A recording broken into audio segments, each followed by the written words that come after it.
Vítejte u minivlogu číslo 2. Není to moc minivlog, když to má 15 minut, ale říkejme tomu minivlog.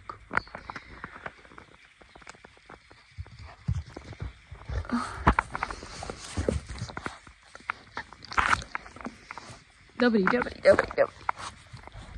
Pak člověk může zůstat čistý, že? Ne. Ty nemáš ten obojek furt, ty. Brambora. Půl zemít a dám na snídani.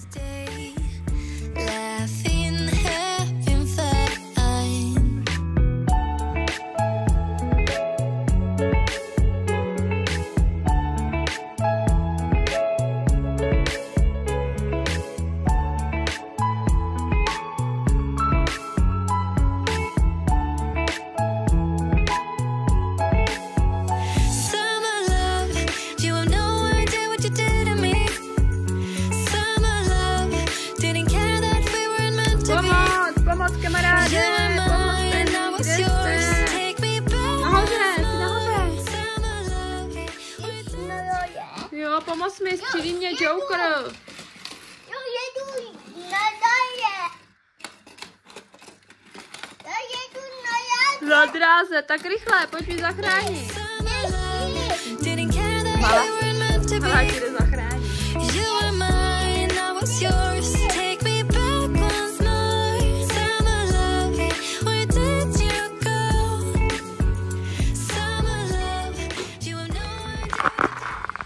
Jsem se tak přežrala. Karel dělal dobrý jídlo, který jste mohli vidět, když jsem vám natáčela, ale bylo tak děsně sytý. Takže tady chodím už tak půl hodiny a furt jsem představená. Máme hotovou fasádu, sundaný lešení a teď je na řadě zahrada a úklid okolo baráku. A tak už nám krásně roste tráva. Tuto všechno bylo jakože bez trávy a teď už je to krásně se to rozrůstá. Tak jsem zvědavá, kdy to zaroste úplně, aby jsem to mohla začít sekat. Na to se moc těším.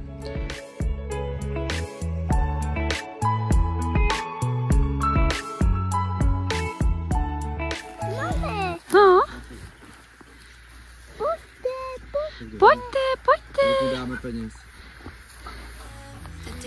Kolik chtěl tu?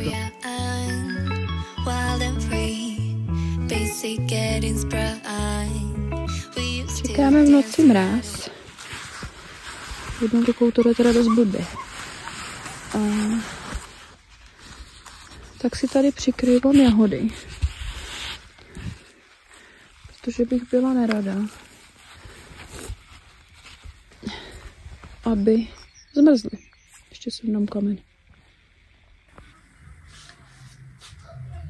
Jsem to asi tak tunu práva.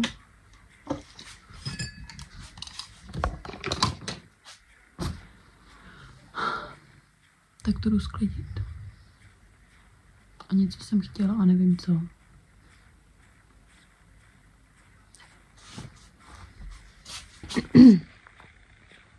Se položíš na postel a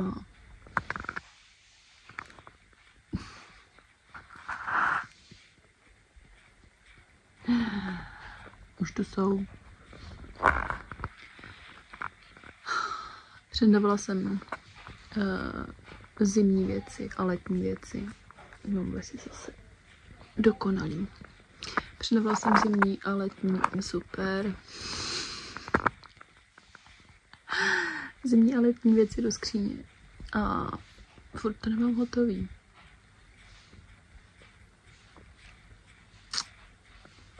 To prádlo je hrozný.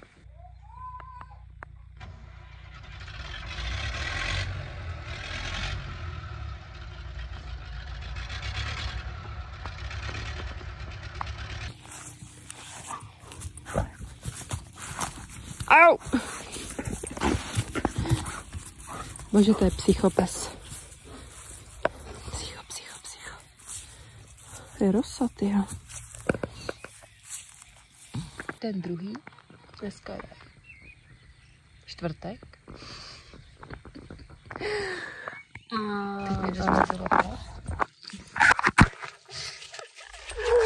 Už dobrý, jo?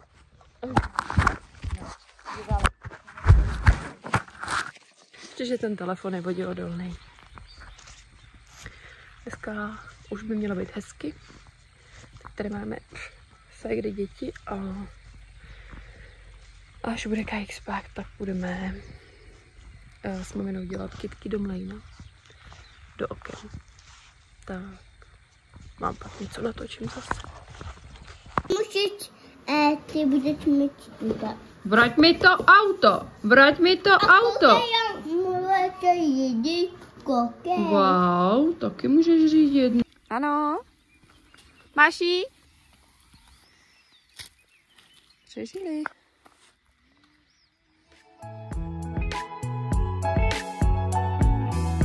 Remember the days we were young, wild and free, basic getting sprung. Ty vole, kde má stíhat?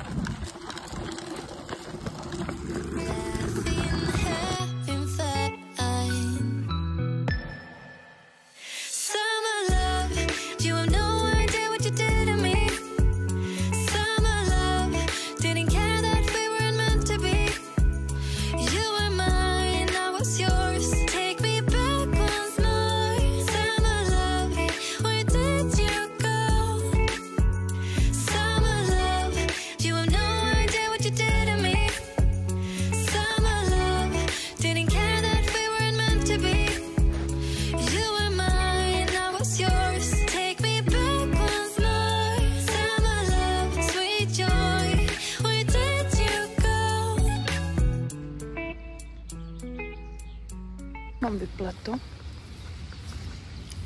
Fuška to byla.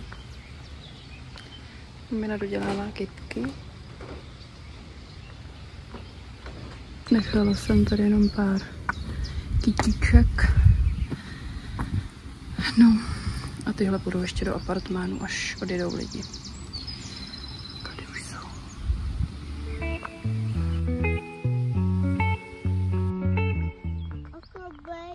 Tady běží dolů, hele, koukej. Tady půjdou. Tak pojď, holky. Pojď, neboj se, pojď. Holky, pojď. Jdi dolů, jdi.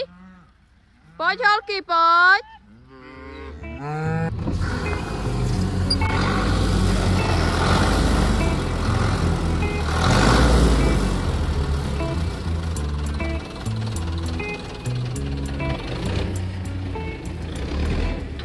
Průběh hotov. A teď vyhnat jalovice, které jsou fakt bláznivý na louku. To je vždycky velká challenge. Pomalu, jdi! Jdi bláznivko, jdi bláznivko, jdi!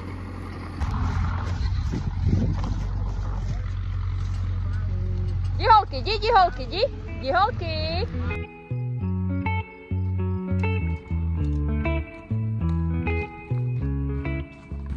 Takový vlogování není vůbec žádná prdel, ty vole. Furt musíš na to myslet, že to musíš natočit. Jedou za mnou. Já tady stočila ohradu, teda průběh. A jdu si dopít to rozpitý kafe. Když u nás se většinou přehání dobytek tak, že se něco dělá a zavolá se, že se jde přehání dobytek a rychle se musí jít. A jedno, co děláš. No, teď nevím, jestli Kajk jde nebo nejde. Jdu to vrátit a jdu pro něj. Celý odpoledne jsem uklízela tuhle část. Mamina v těchto kýblech má rajčata. Není to úplně ideální, když je to plast, ale časem to třeba vyměníme, když najdeme nějaké alternativy. A já jsem zakopala tady ty kameny, sem dám štěpky a sem dávám bordel, protože tam nechci dávat do celého hlínu, takže ještě to drobet naplním bordelem a pak tam dáme hlínu a bylinky.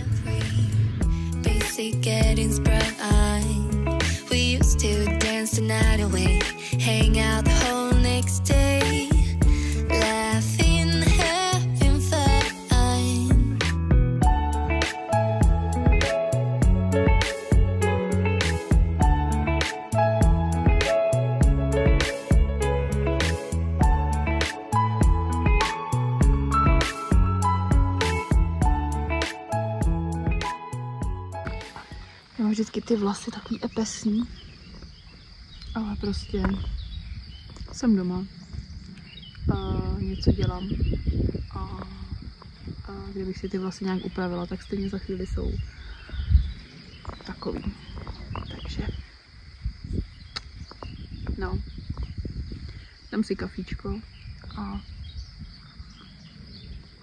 pak budu něco dělat. Ještě nevím, jestli domů nebo ven. A večer jdu s kamarádkou na večeři a těším se. Po téměř 3 letech už si můžu dovolit jít někam k večeru. Přes noc ještě ne, vůbec. K večeru, než jde Kajk spát, tak to jako jde. Tak. To nám něco do mlejna.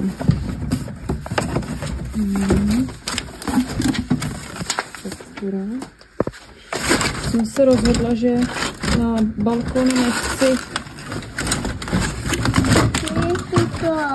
To je takhle závěsný na kytičky.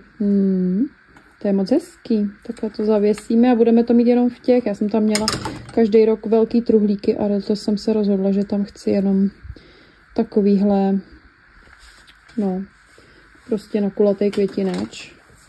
Tak to bude určitě moc hezký. Objednala jsem to z Oby, protože u nás v Klatovech to nebylo skladem. Vyrážím na večeři, no spíš takový, no v podvečer vyrážíme na jídlo s kamarádkou. Tak jsem se hodila drobet do gala, dala jsem si, mohla jsem mi teda vyžehlit, no ale co už, to nestíhám. Obyčejný bílý trikosáčko a ještě mám připravený musím si na kecky, k tomu černou kabelku a jedeme, těším se. Tak přidala jsem děťátko a už čekám na kamarádku. Jo, dostala jsem kola do auta.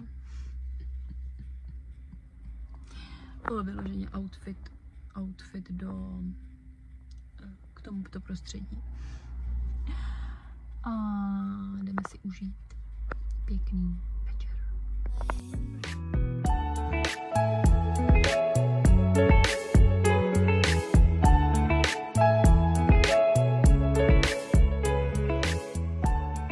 Tuhle gang, kámo. Uspávání na balkoně. Asi to nevyjde.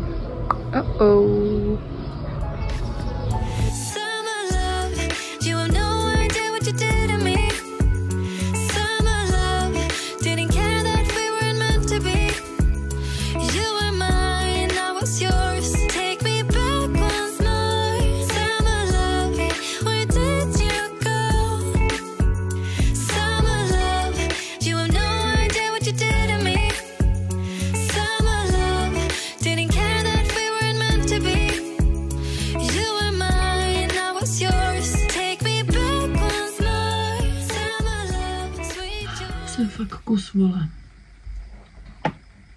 Chtěla jsem fotit velkou skupinu hasičů, ale předtím jsem měla foťák v režimu videa. A když jsem to dávala zpátky, tak jsem to přetočila moc. A už jsem se na to nepodívala. A fotila jsem místo v roučku do JPEGu. Takže fotky jsou sice moc hezký, ale prostě JPEG. Posrala bych se za sebe, fakt. Opravdu. já si nemůžu říkat fotograf. Fakt nemůžu, protože tohle je tak zásadní chyba. Tak zásadní chyba. Takže to tady drobet upravím. Kajk ještě spí a až se zbudí, tak pojedeme na oslavu. A dopoledne jsem ještě uklízela. Pak jsme si hráli na písku. To jste mohli vidět. Připravovala jsem talíře. Stůl. Prostírala jsem stůl. Tak. A já už jsem jako dlouho nedělala nic s těma fotkama a mám jako dost věcí, které bych měla dodělat, vytřídit a dodělat. A jak v tom člověk není, tak já se to furt znova učím, protože prostě jak z toho vypadnete jednou, tak špatně. Takže jsem si tady sedla k oknu, ať tam jde aspoň sluneční svit, nebo světlo a denní. A jdu to tady drobet upravit, ať mám čistou hlavu a nemusím nic dělat, protože tenhle týden bude asi hektický. Když bych nejradši zalezla do postele a spala a nic nedělala. Tady všude za mnou je bordel, oblečení a tak, to taky musím sklidit ještě, to jsem vydala ze sušičky. A no, takže s tím jdu něco udělat. Bože, Jano. No, chybama se člověk učí. Snad to nebude velký průser. A no. Já bych měla jako častěji fotit. A vím, že mi to spousta lidí říká. Včetně mého manžela, včetně kamarádek, fotografek. Ale prostě nějak si to neumím dát na prioritu. A tak nějak furt. Nevím, balanc. No nic, to dodělat. A sypu si popel na hlavu, jaká jsem kráva.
Be